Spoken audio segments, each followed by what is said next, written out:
Hello everyone, my name is Amrin Shabbir Chaudhary and I am faculty of Arihan Junior College of Arts, Commerce and Science, Camp, Pune. In previous video, we saw determinant for 1 by 1 matrix, for 2 by 2 matrix and for 3 by 3 matrix. Now today, I am going to explain you properties of determinant. So far we learnt what are determinants, how are they represented and some of its applications.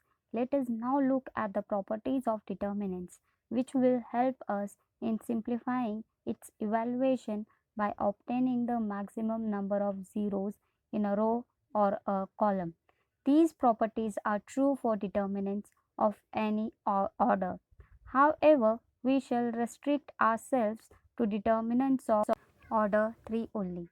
Property number 1, the value of the determinant remains unchanged if its rows and columns are interchanged. Here is an example. Verify property 1 for delta equals to the determinant 2 minus 3 5 6 0 4 1 5 minus 7. Now expanding the determinant along first row.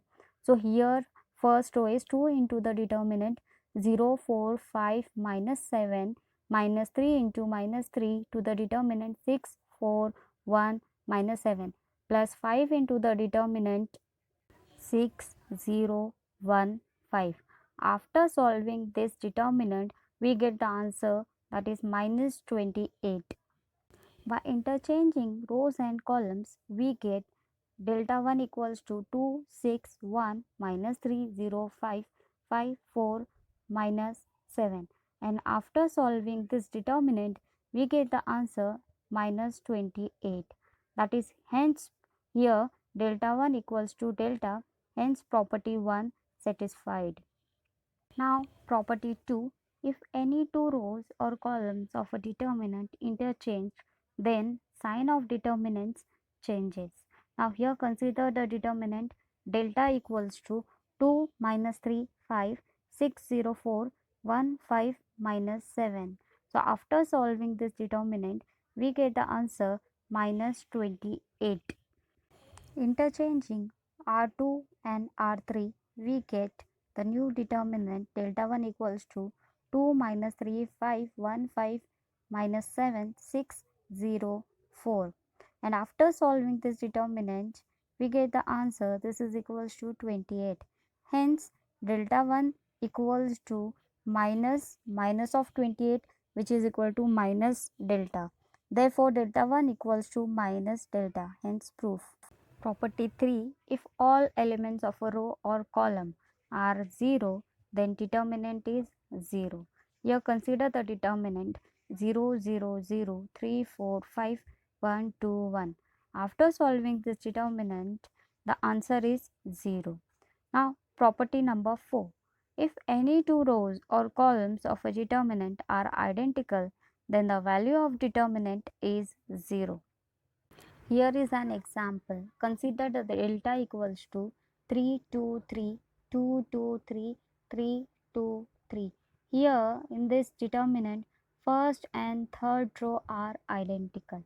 So after solving this determinant, we get the answer 0. That means here we can say that if any two rows or columns of a determinant are identical, then the value of determinant is 0. Property number 5. If each element of a row or column of a determinant is multiplied by a constant k, then determinant's value gets multiplied by k.